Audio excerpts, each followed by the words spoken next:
누가복음 10장 1절에서 20절까지 말씀을 통해 예수님은 70명의 제자를 따로 세워 보내시고 그들에게 사명을 감당하게 하셨습니다.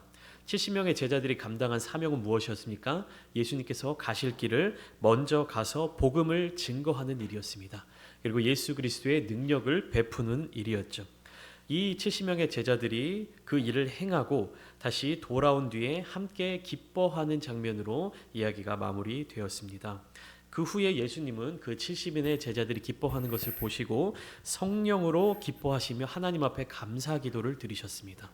제자들의 사역이 잘 진행된 것에 대하여서 또 하나님의 뜻에 따라서 예수 그리스도의 사명이 계속해서 이어져 가는 것에 대하여서 예수님은 성령으로 기뻐하시고 하나님 앞에 감사기도 드리셨습니다. 누가복음 10장 21절 오늘 본문의 앞부분에 해당되는데요. 제가 한번 읽어드리겠습니다. 그때에 예수께서 성령으로 기뻐하시며 이르시되 천지의 주제이신 아버지여 이것을 지혜롭고 슬기 있는 자들에게는 숨기시고 어린 아이들에게는 나타내심을 감사하나이다. 옳소이다. 이렇게 된 것이 아버지의 뜻이니이다 라고 말씀하셨습니다. 복음의 능력을 깨닫고 진리의 복음으로 말미암아 기뻐할 수 있는 힘은 세상의 지혜 그리고 세상적인 어떤 슬기로움을 통해 얻을 수 있는 것이 아니었습니다. 어린 아이와 같은 순수한 믿음으로 볼 수 있는 것이었습니다. 오늘 본문에 등장하고 있는 두 사람이 있습니다. 첫 번째 사람은 누구냐 하면 예수님께 질문을 하고 있는 율법 교사입니다. 그리고 두 번째는 마르다라고 하는 여인이죠. 이 율법 교사와 마르다는 세상적인 지혜와 그리고 슬기가 있는 사람들이었습니다. 그러나 그들에게는 어린아이와 같은 순수함 또 어린아이와 같은 믿음이 부족한 모습을 우리가 발견할 수가 있습니다.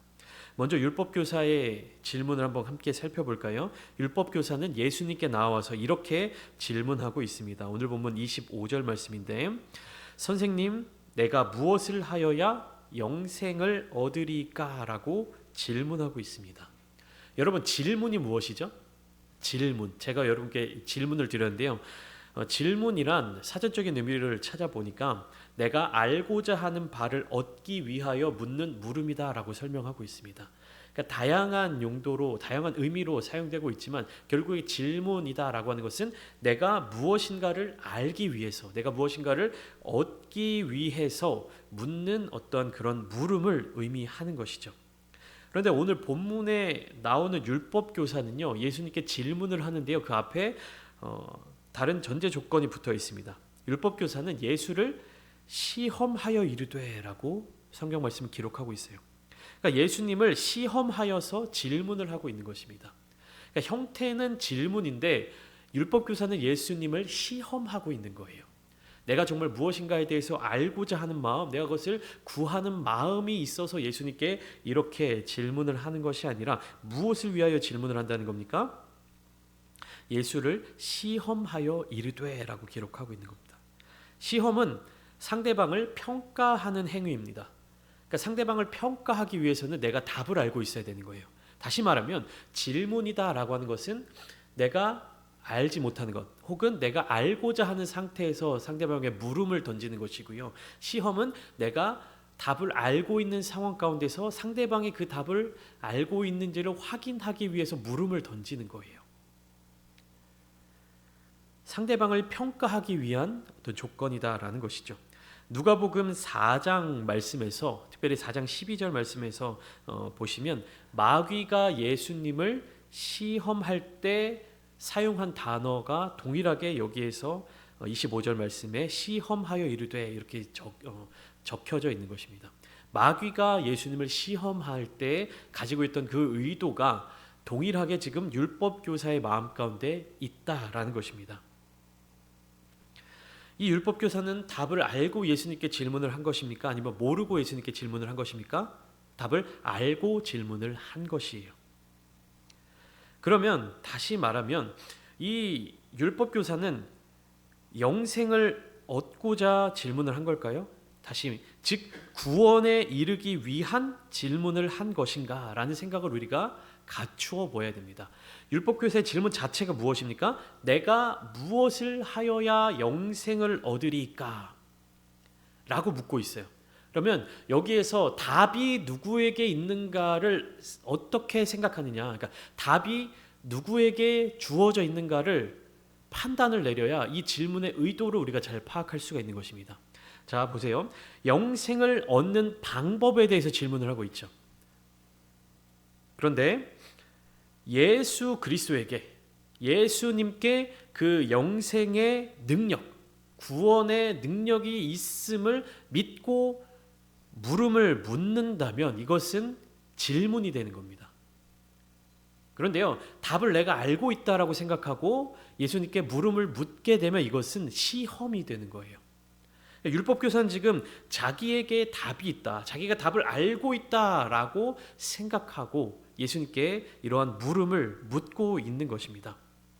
즉, 이 율법교사는 구원에 이르고자 하는 마음이 간절한 마음으로 자기 안에 있는 것이 아니라 자기는 이미 구원에 대해서 알고 있다라고 판단을 내린 것이에요. 나는 성경 속에 나타나 있는 하나님의 말씀, 하나님의 그 뜻, 그 구원, 영생에 무엇을 하여야 영생을 얻는지에 대해서 알고 있는데 당신은, 예수라고 하는 당신은 이거에 대해서 알고 있느냐라는 것을 테스트한 겁니다. 구원의 능력이 예수에게 있음을 인정하지 않고 묻는 이 물음은요, 결코 믿음이 될 수 없습니다.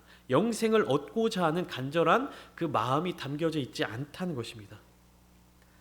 구원의 능력이 예수에게 있음, 그리고 구원의 주권이 하나님께 있음을 알고 이 예수 그리스도께서 하나님의 아들, 하나님의 그리스도이심을 고백해야 하는 것이 진정한 영생을 얻고자 하는 사람이 가질 수 있는 태도라는 것이죠.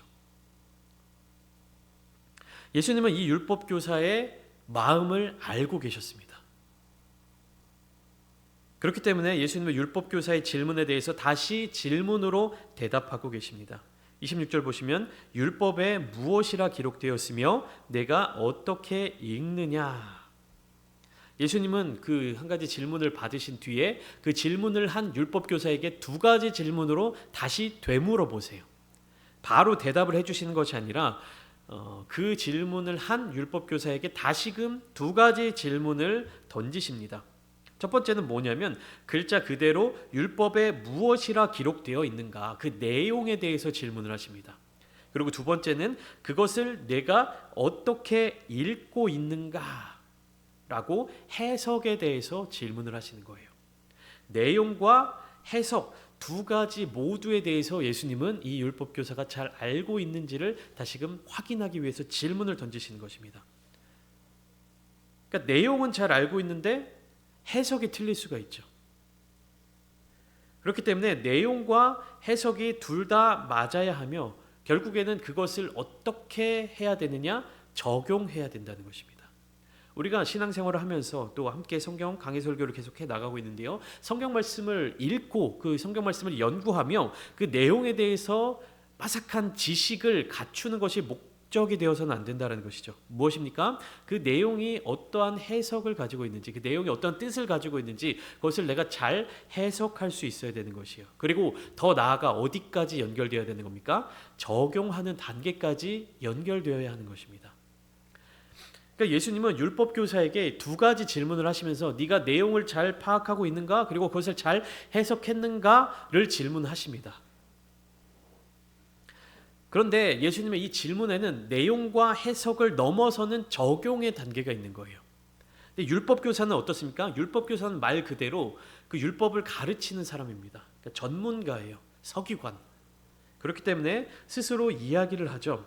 27절 말씀처럼 내 마음을 대답하여 이르되 내 마음을 다하며 목숨을 다하며 힘을 다하며 뜻을 다하여 주 너의 하나님을 사랑하고 또한 내 이웃을 내 자신과 같이 사랑하라 하였나이다. 그러니까 어떻게 기록되어 있는지, 그것을 어떻게 읽었는지, 즉 내용과 해석에 대해서 율법교사는 정확하게 대답을 한 거예요.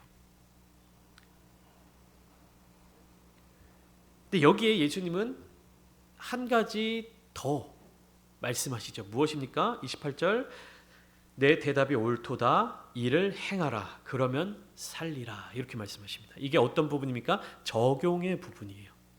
내용을 잘 알고 있고 그 내용을 잘 해석하고 읽었음에도 불구하고 그것이 그의 삶의 자리 가운데 적용되어 있지 않는다라고 하면 이 사람은 영생을 얻지 못한 사람이다라는 것이죠. 그런데 예수님의 이 말씀을 들은 율법교사는 예수님의 그 말씀에 담겨져 있는 뜻을 이해하지 못했습니다. 내가 그 율법에 대해서 잘 알고 있고 잘 해석하고 있고 그 내용을 정확하게 기억하고 있는데 당신은 그 내용들에 대해서 잘 알고 있느냐를 계속해서 따져 묻고 싶은 거예요. 그러니까 율법교사가 예수님께 다시 한번 이제 이야기를 하는 것이죠. 29절 말씀 뭐라고 되어 있습니까? 그 사람이 자기를 옳게 보이려고 예수께 여짜오되 그러면 내 이웃이 누구니까? 그러니까 예수님은 적용에 대해서 이야기를 하십니다. 실천에 대해서 말씀을 하시는데 이 율법교사는 계속해서 무엇에 주목해서 예수님께 질문을 하고 있는 겁니까? 이론적인 논쟁을 이어나가려고 하는 것입니다. 내용적인 부분, 나는 내용을 이만큼 알고 있는데 너도 당신도 내용을 이렇게 알고 있느냐? 나는 이 내용을 이렇게 해석하고 있는데 당신도 이 내용을 그렇게 해석하고 있느냐? 혹은 다르게 해석하고 있느냐? 그렇다면 누구의 해석이 더 올바른 해석이냐? 이거를 가지고 계속해서 싸우고 싶어 하고 있는 거예요. 처음에는 율법교사는 예수를 시험하려고 질문을 했습니다. 25절 말씀을 보면 예수를 시험하여 이르되 라고 되어 있는데요. 29절로 오면 그 다음은 자기를 옳게 보이려고 예수께 여짜오되 이렇게 기록되어 있어요. 예수님을 시험하기 위해 그리고 자기를 옳게 보이려고 계속해서 이 질문을 이어나가고 있는 것입니다. 다시 말하면 이 사람은 적용하고자 하는 마음이 없는 거예요. 실천하고자 하는 생각이 없는 것입니다. 계속해서 성경 말씀에 그렇게 율법 말씀이 어떻게 기록되어 있고 그것을 어떻게 해석할 수 있고 내가 해석하는 것이 올바른 것임을 계속해서 자랑하고 싶어 하는 것입니다.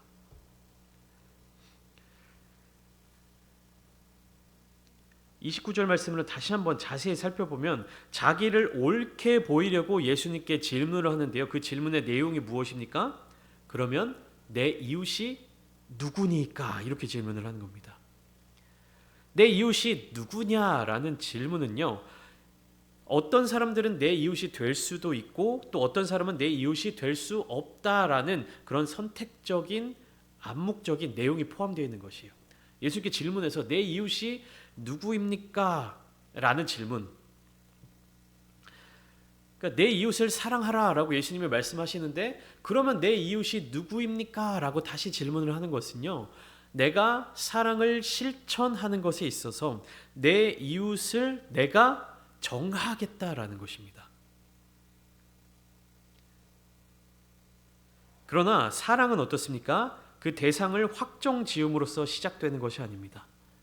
사랑은요, 대상을 따라서 이 사람은 내가 이웃으로 생각하고 이 사람은 내가 이웃으로 생각하지 않기 때문에 내가 이웃으로 생각하는 이 사람들에게 사랑을 실천하고 이 사람들에게는 사랑을 실천하지 않아도 된다라고 생각하는 것이 아니라 사랑은 어떻게 해야 되는 겁니까? 오히려 그 대상을 확정 지음으로써 시작하는 것이 아니라 이웃을 찾아내고 그리고 그 이웃을 사랑하기 위해서 사랑은 그렇게 시작되는 것이에요.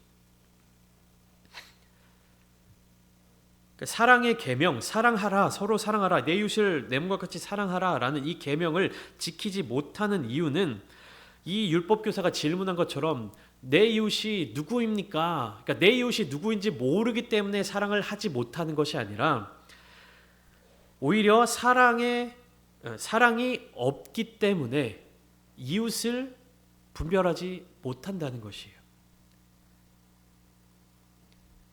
이웃이 있어야 내가 사랑을 할 수 있는 것이 아니라 내가 사랑해야 이웃을 만들어낼 수 있다는 것입니다. 그러니까 율법교사는 이웃이 있으면 나에게 있어서 이웃이 될 만한 사람들을 내가 사랑하겠습니다. 내 이웃이 누구입니까? 라고 질문을 하고 있는데 예수님은 무엇으로 대답을 해주시는 겁니까? 네가 사랑하는 사람이 네 이웃이다. 네가 사랑해야 할 사람들이 네 이웃이다 라고 말씀하시는 것입니다. 우리도 계속해서 매주 또 매 시간마다 예배 시간마다 성경 말씀을 묵상하고 있고요. 성경 말씀을 연구하고 있고 읽고 적용해 나가고 있습니다. 날마다 이 강해 설교가 특히 무엇입니까? 성경 본문 말씀에 집중해서 그 말씀이 어떠한 내용들을 담고 있는지를 세세하게 찾아가면서 연구하면서 함께 말씀을 나누는 시간이죠. 그러면 그만큼 우리는 이 성경 말씀의 내용에 대해서 깊게 들어가게 되는 것이고요. 그리고 그 내용이 담고 있던 여러 가지 의미들에 대해서도 해석하고 있는 것입니다. 그런데 내용을 알게 되고 그것을 해석하는 것에 그치면 이 말씀의 시간, 이 예배 시간은 아무런 의미가 없는 것입니다. 알게 된 것, 그 내용을 파악하게 된 것, 그리고 그 내용을 해석한 것을 우리는 어떻게 해야 된다는 겁니까? 적용해야 된다는 것입니다. 그것이 우리의 삶의 자리 가운데 순종으로 나타나야 한다는 것이죠. 이 율법교사가 계속해서 예수님께 질문하고 그다음에 내 이웃이 누구니까? 라고 예수님께 그 부분에 대해서 묻고 있으니 예수님이 한 가지 비유를 통하여서 너의 이웃이 누구인지에 대해서 알려주고 계십니다. 30절부터 37절까지 강도 만난 자의 이웃에 관한 비유입니다. 이것은 또 다른 말로 선한 사마리아인의 비유라고도 우리가 이야기를 하고 있습니다. 이 이야기는 이렇게 시작됩니다. 예루살렘에서 여리고로 내려가는 길에서 강도를 만난 사람이 쓰러져 있었습니다. 강도들이 유대인이었는지 이방인이었는지 이 쓰러진 사람이 어떤 사람이었는지 정확하게 알려주고 있지는 않지만 이 강도 만난 사람이 거기에 이제 거의 죽은 것을 버리고 갔더라. 그러니까 거의 죽어 있는 모습을 지나가는 사람들이 발견하는 장면들로 연결되어 있는데요. 31절에 가장 먼저 누가 발견합니까? 한 제사장이 이 강도 만난 사람을 발견합니다. 아마 강도 만난 사람은 유대인이었겠죠. 그런데 이 제사장은 어떻게 합니까? 강도 만난 사람을 보고 피하여 지나갔습니다. 그리고 32절 또 다른 한 사람 레위인도 그곳에 이르러 그를 보았습니다. 또 어떻게 했습니까? 피하여 지나갔습니다. 근데 33절에 어떤 사마리아 사람은 여행하는 중에 거기 이르러 그를 보았는데 어떻게 여겨주었습니까? 불쌍히 여겨주었습니다. 여기서 우리는 사마리아 사람이라는 존재가 가진 의미에 대해서 먼저 파악을 해야 됩니다. 사마리아 사람은 어떤 사람들이냐? 그러니까 유대인들의 전통적인 유대인들이 자기들 스스로를 바라볼 때 누구의 자손이다라고 자랑하고 있습니까? 아브라함의 자손이다라고 자랑을 하고 있습니다.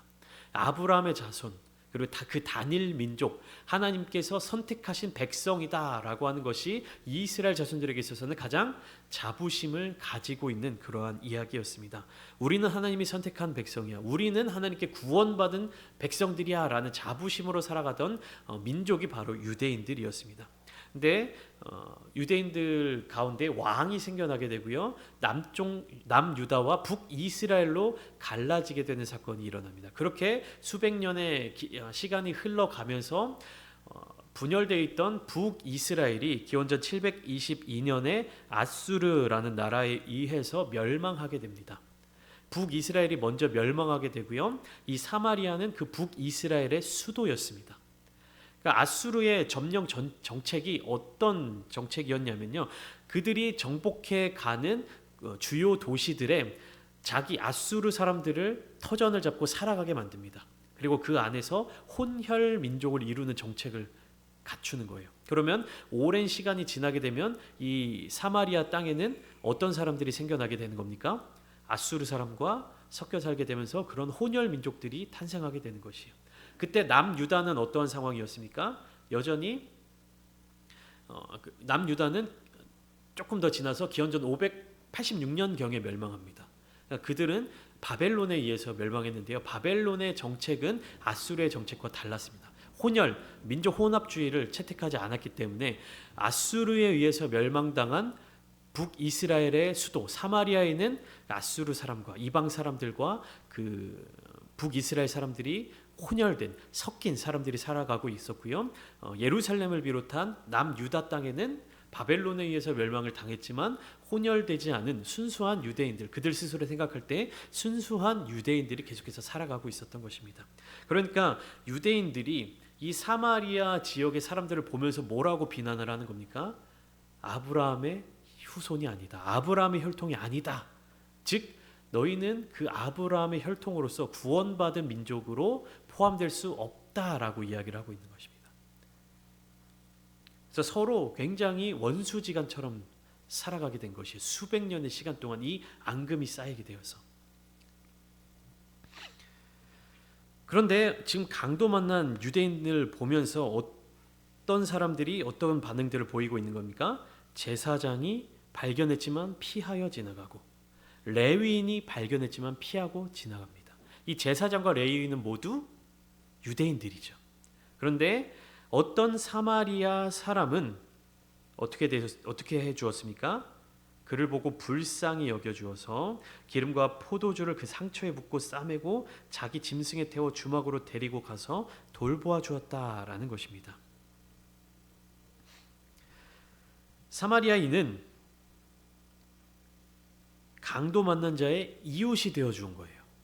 역사적인 어떠한 문화적인 차이로 봐서는 결코 이 사마리아인과 유대인은 이웃이 될 수 없는 관계입니다. 친구가 될 수 없는 관계예요. 그러나 어떻습니까? 강도 만난 자의 형편을 바라본 이 사마리아인이 물질적으로 희생하고 또 시간적으로 희생하고 헌신적인 사랑으로 죽어가는 사람을 돌보아 줌으로 말미암아, 즉 말이 아니라 행동으로 또 자기의 것들을 나눔으로 사랑을 실천하는 모습을 보여주었죠. 그리고 이 사랑의 실천으로 말미암아 이 사마리아인은 강도 만난 자의 이웃이 되어 주었다는 것입니다. 같은 혈통, 같은 민족이기 때문에, 같은 지역에 살기 때문에 이웃이 되는 것이 아니라 이 사랑을 나누고 사랑을 실천하기 때문에 이웃이 되어 주었다라는 이 이야기를 예수님이 율법교사에게 전해주신 것입니다. 그래서 예수님은 이 비유의 말씀을 전해주시고 다시 율법교사에게 물어보십니다. 36절, 네 생각에는 이 세 사람 중에 누가 강도 만난 자의 이웃이 되겠느냐? 그러니까 율법교사가 37절 말씀처럼 대답합니다. 이르되 자비를 베푼 자니이다. 그러자 예수님이 마지막으로 이 율법교사에게 이렇게 말씀하십니다. 가서 너도 이와 같이 하라. 이와 같이 하라. 예수님의 사랑, 예수님의 이 사랑의 표현은 이와 같이 하는 것, 행하는 것에 있습니다. 이 율법교사는 계속해서 예수를 시험하기 위해서 묻고 자기를 옳게 보이기 위해서 예수께 여짜옵고 있는데 예수님은 뭐라고 대답을 하고 계십니까? 이를 행하라. 너도 이와 같이 가서 해라. 이렇게 말씀하십니다. 행하는 것으로 계속해서 대답을 해주시고 계신 것이에요. 여러분, 우리가 이 말씀을 계속해서 묵상하면서 나아갈 때 여러분도 이렇게 행하는 자들이 되어야 합니다. 우리가 지식이 성경적인 지식이 계속해서 쌓이고 성경적으로 많은 것을 알게 되고 내가 성경을 이만큼 많이 읽었다, 이만큼 많이 공부했다라는 마음이 들어가면 어떻게 되는 겁니까? 행함이 없이 그런 마음만 가득 차게 되면 성숙하지 못한 그리스도인들이 되는 것이에요. 그리스도인의 패러다임은 성숙에 있다라고 말씀드렸죠. 성장하는 것에 있는 것이 아니라 성숙함에 있다. 많이 아는 것에 그치면요, 성숙하지 못한 그리스도인들이 되는 것입니다. 우리는 성숙한 그리스도인들이 되어야 하는 것입니다. 무엇으로 말미암아요? 사랑을 실천함으로 말미암아. 38절부터 42절까지는 두 번째 인물이 등장하는데요. 마르다라고 하는 인물입니다. 누가가 앞에 선한 사마리아인의 비유에서 한편으로 제사장과 레위인 그리고 다른 한편으로 사마리아인을 대조시켰다면 이 본문에서는 두 자매인 마르다와 마리아를 대조시키고 있습니다. 마르다는 예수님께서 자기 집을 찾아오셨을 때 어떻게 행합니까? 부엌에서 아주 분주하게 예수님을 대접하기 위한 준비를 했습니다. 반면에 마리아는 어떻게 했습니까? 예수님의 발 앞에 앉아 예수님의 말씀을 듣고 있었습니다. 마르다는요, 예수님이 찾아오셨을 때 훌륭한 접대자가 되기를 원한 반면에 마리아는 훌륭한 제자가 되기를 원했습니다. 마르다는 예수님을 자기 집으로 영접하였고 대접하기 위해서 분주했지만 마리아는 예수님의 발 앞에 앉아 그 말씀을 들었습니다. 그러니까 주님의 발 앞에 앉는다라는 것은요, 제자가 된다는 것을 뜻합니다. 40절 말씀을 한번 볼까요? 40절에 뭐라고 기록되어 있냐면 마르다는 준비하는 일이 많아 마음이 분주한지라. 마르다는 그 마음이 분주하였습니다. 그래서 그 분주한 마음을 가지고 예수님께 찾아가서 이렇게 이야기합니다. 주여, 내 동생이 나 혼자 일하게 두는 것을 생각하지 아니하시나이까. 그를 명하사 나를 도와주라 하소서.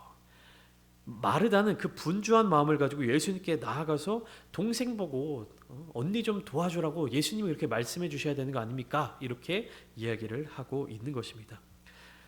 그러나 마리아는 한 가지 일에 전념하고 있었는데 그것은 무엇입니까? 예수님의 말씀을 듣는 것이었습니다. 예수님은 마르다의 그 마음이 분주한 것에 대하여서 41절에 이렇게 말씀하시죠. 마르다야 마르다야, 네가 많은 일로 염려하고 근심하고 있다. 그러니까 그 분주한 마음을 예수님께서 아신 것입니다. 마르다의 마음이 왜 분주했습니까? 예수님을 대접하기 위해서. 네, 마르다는 예수님이 어떤 분이신지를 잘 깨닫지 못했습니다. 예수님은요, 대접을 받기 위해서 오신 분이 아니십니다. 예수님께서 가지고 계신 영원한 양식, 영원한 생명, 영생의 양식을 주기 위해 오신 것이지 무엇인가 받기 위해 오신 분이 아니라는 사실을 마르다는 깨닫지 못하고 있었습니다. 그러니까 마르다는 예수님이 계속해서 마리아와 마르다에게, 사람들에게 무엇인가를 주려고 계속 말씀하고 계시는데 마르다는 예수님이 주시는 것에 대하여서 받으려는 자세를 갖는 것이 아니라 예수님을 대접하려는, 예수님께 자꾸 무엇인가를 드리려고 하고 있었습니다. 근데 그 드리는 것이 무엇이냐? 내 집에 온 손님으로 생각한 것이에요. 예수님을 손님으로, 나의 주인 혹은 나의 가족, 이렇게 생각한 것이 아니라 예수님을 손님처럼 생각한 것이에요. 그러니까 손님을 대접하는 일에 그렇게 신경을 쓰고 있었던 것입니다. 그러나 마리아는 바로 그 예수님을 주님으로 모시고 예수님의 제자가 되기 위하여서, 그 예수님의 말씀에 집중하기 위하여서 주님의 발 곁에 앉아 있었던 것이죠. 그래서 예수님께서는 42절 말씀으로 마르다에게 이렇게 말씀하십니다. 몇 가지만 하든지 혹은 한 가지만이라도 족하니라. 마리아는 이 좋은 편을 택하였으니 빼앗기지 아니하리라. 그러니까 예수님을 홀대하라는 말씀이 아니죠. 예수님이 오셨을 때 예수님을 뭐 이렇게 홀대하거나 예수님께 아무것도 뭐 대접하지 말라는 얘기가 아니라 예수님이 무엇을 주려고 오셨는지, 이 예수님의 말씀 가운데 어떠한 뜻이 담겨져 있는지를 우리는 알아야 한다는 것입니다. 계속해서 누가복음을 나누면서 제자란 무엇인가, 제자의 모습은 어떠해야 되는가라는 것을 나누고 있습니다. 오늘 말씀을 통해서 제자라고 하면, 그리스도인들이라고 하면 무엇을 행해야 하는가에 대한 질문을 오늘 함께 나누었습니다. 우리는 무엇을 행해야 되는 것입니까? 실천해야 되는 것이죠. 이웃을 사랑하는 것을 실천해야 되는 것입니다. 그리고 또 마르다의 이야기를 보면서 무엇을 실천해야 되는 것입니까? 예수님을 사랑하는 것을 실천해야 되는 것입니다. 주님의 말씀을 듣는 것을 실천해야 하는 것입니다. 하나님을 사랑하는 것, 이웃을 사랑하는 것, 오늘 본문 말씀을 통해서 주님께서 우리에게 주시는 메시지입니다. 이와 같이 행하는 것, 주님을 온전하게 바라보는 것. 우리가 신앙생활을 하면서 신앙생활의 삶의 자리 가운데 적용하면서 우리는 그 본질을 깨닫지 못하고 자꾸만 그것을 바꾸어서 생각하게 되는 경우가 있습니다. 우리가 신앙생활을 하는 이유가 무엇입니까? 우리가 말씀을 듣는 이유가 무엇입니까? 우리가 성경을 보는 이유가 무엇입니까? 말씀 가운데 우리가 원하고 있는 것이 무엇입니까? 간구하고 있는 것이 무엇입니까? 우리가 정말로 필요로 해야 되는 것들, 우리가 정말로 가져야 될 자세들을 우리가 때로는 놓치고 있지는 않은가, 다시금 돌아보는 시간이 되기를 소망합니다. 주님은 우리로 하여금 사랑을 실천하시기를 원합니다.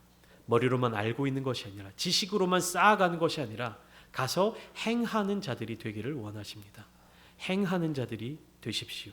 사랑을 실천하는 자들이 되십시오. 예수님을 바라보며 주님의 말씀에 귀 기울이는 우리 귀한 성도님들이 되십시오. 그렇게 말씀 가운데 거하시며 말씀 가운데 하루하루를 살아내는 우리 귀한 성도님들, 우리 성도님들의 삶의 자리 가운데 주님께서 크신 은혜와 복으로 함께 하실 것입니다. 오늘 이 시간 기도하실 때 그런 주님을 간구하시며 주님께서 베풀어 주시는 크신 은혜를 누리시는 이 시간 되시기를 주님의 이름으로 축원합니다.